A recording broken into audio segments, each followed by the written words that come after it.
Hi and welcome to another YouTube video. In today's video, I want to show you this flower shop that I've built. It is inspired by Tartosa and the whole Tartosa vibe, and also by this reference picture that you're already seeing that I'm going to talk about a little bit more later in the video. And also another thing that I'm going to talk about is the new kit that got announced. I don't know if you heard, but yeah, we got a new kit announced and it's going to be released on the 21st of March, and I already got opinions, so I want to share them with you a little bit later. But first, to like this shop and the whole vibe. So I love Tartosa. Tartosa is the new world which we've gotten with the My Wedding Stories game pack, and hands down, now after playing it a little, the world is by far the best part about this pack, especially because the gameplay doesn't work and the build items are nice, but there aren't too many, and I don't really do a lot with creative sims. So yeah, for me, by far the world, Tartosa, and the whole vibe of the world is just like the biggest win out of this pack. And because we were originally supposed to be able to pick flower bouquets and wedding cakes and all of that fun stuff for the revamped weddings, I got very inspired immediately when the pack came out to build shops.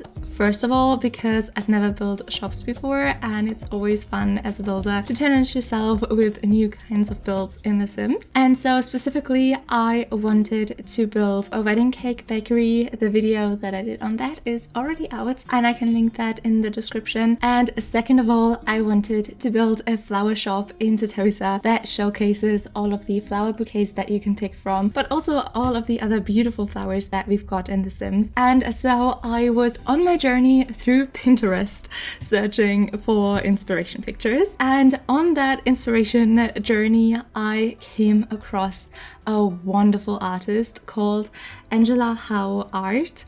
I also linked their Twitter and their Instagram in the description of this video, and they just have incredible artworks of storefronts, like of buildings in general, but especially of storefronts. Maybe they stuck out to me because I was searching for a storefront, but just in general they were exactly what I needed. So I looked through them all and they were so inspiring, but most of them gave me more Asian vibes, like from the way that the building looked. But then I stumbled across this one that you can already see on screen, and this one to me just looked like it fit right into Tartosa. Like, it was just so, I don't know, the whole vibe was just so right. And I saw this picture and I saw that sim standing in the window, and I knew that I wanted to recreate this in The Sims as close as I possibly can, because usually when I have an inspiration picture, I get inspiration from it, just like basic level inspiration for like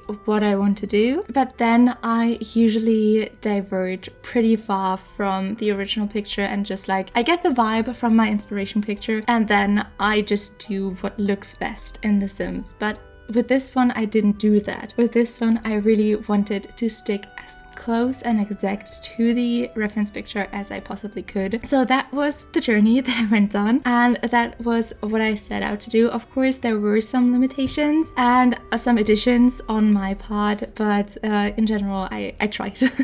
You can let me know in the comments if you think that what I produced in the end looks similar to the reference picture. I hope so. But yeah, I really liked this. I think it had a Mediterranean vibe, which I really wanted for Tartosa, and so I had a bunch of fun building this. And also this was a very educational build for me. So sometimes you have these kinds of builds where you are just like in the zone and you pump out a build and it's going great, and you, I don't know, you're just feeling good and you get it done super quickly, and then you can just like throw it out, and if everything goes well, it looks good in the end. And then you have the builds that don't work out for you, that don't go great, and then these ones often get left behind and don't get continued, like they just stay unfinished and you're building worlds forever. I hope I'm not the only one that does this, but this one was something in between. So there were parts of this where I had so much fun, and there were parts of this where I really struggled. And for example, what you see me doing right now with the greenery on the walls. So I already had placed that once, and that was a little bit of a struggle because I went in with the tool mod and I resized it and I tried to get the shape right and stuff. And then I did, like, I kind of got the shape right the first time and I just left it there. But then I took a step back and I looked at it and I was like,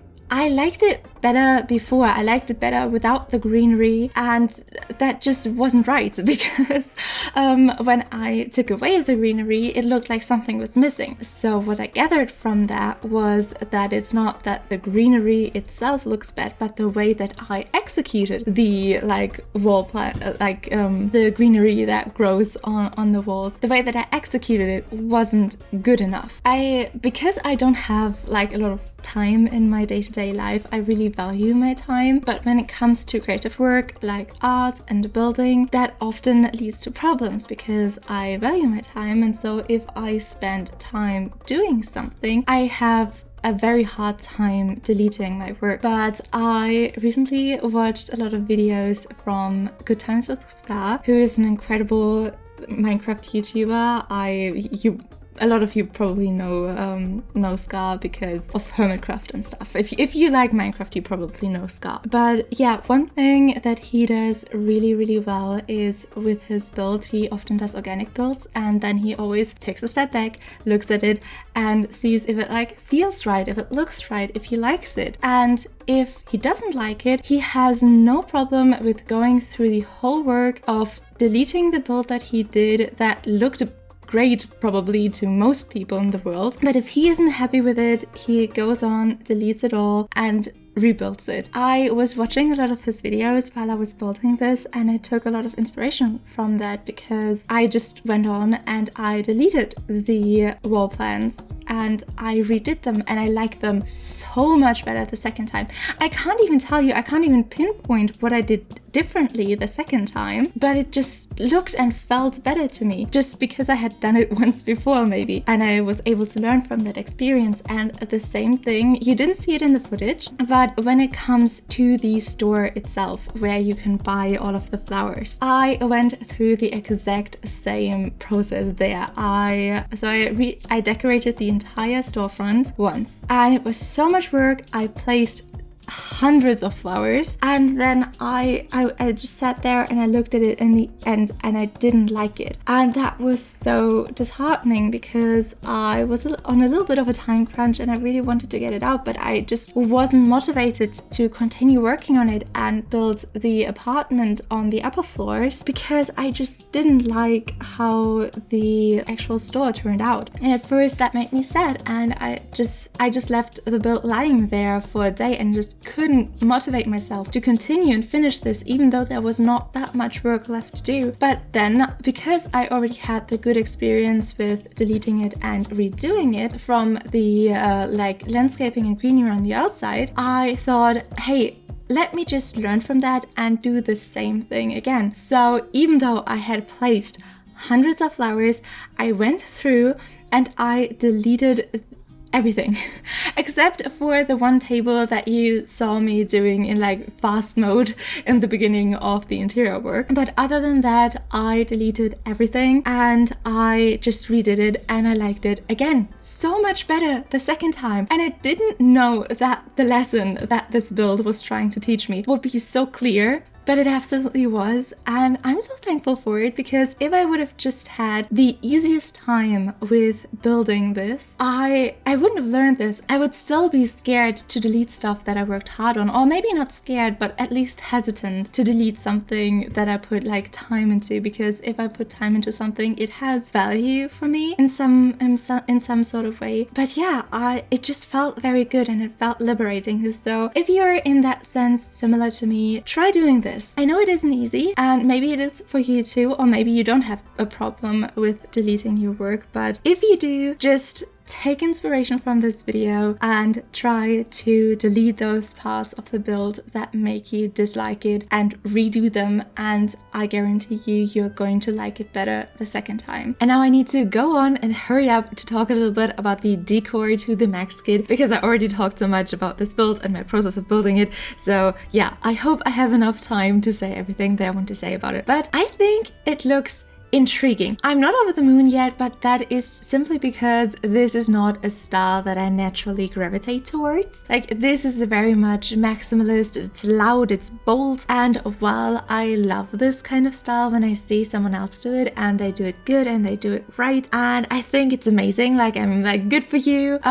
But however, I myself am very much into like nice muted colors. So like a lot of black and white and a little bit of beige with like pops of color. So like one color that is like additional to black, white and beige. That's very much my comfort zone when it comes to design. And I'm already thinking of ideas of what I want to build when this kit comes out on the 21st. And I already know that it's going to push me out of my comfort zone, but I think that's a good thing. I hope I'm going to be able to come up with something that I can look at the end of the day and think it's beautiful. And also I think there are some items in there that have the chance to become iconic Sims staples. So hear me out. There are some iconic items in building for The Sims, namely the love hot tub and the heart-shaped bed from The Sims 1 and 2. And from The Sims 4, for example, the massive cupcake machine is one of those iconic items, I would say. And this kit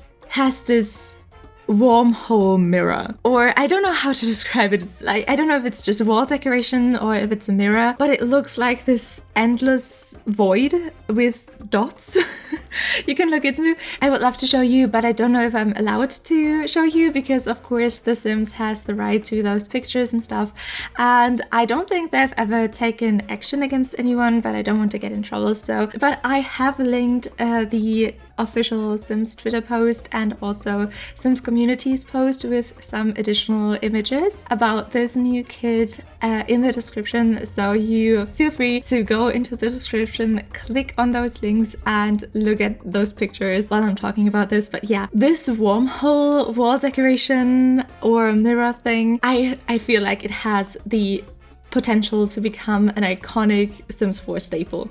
I'm just saying. Then anything else, I am not sure about the couches yet. I love the shape, but I don't know if there are going to be swatches that I'm going to be able to use frequently.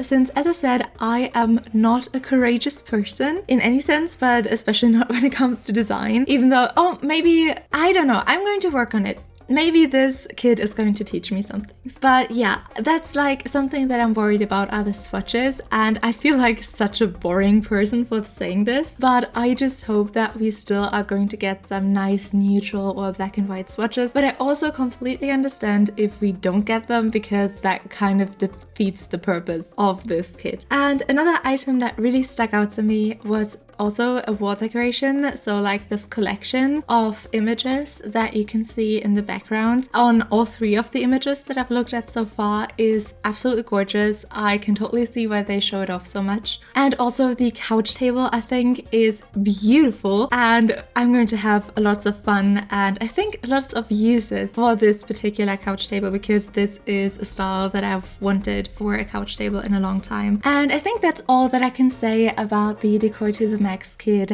For now, I don't want to go through it item for item just yet, because if you don't see the pictures that I'm looking at, I don't really think that makes a lot of sense and I don't want to bore you. And with that, this build is almost complete. I hope that you liked and enjoyed this video. If you would consider subscribing, you would make me super duper happy, and I hope we'll see each other again.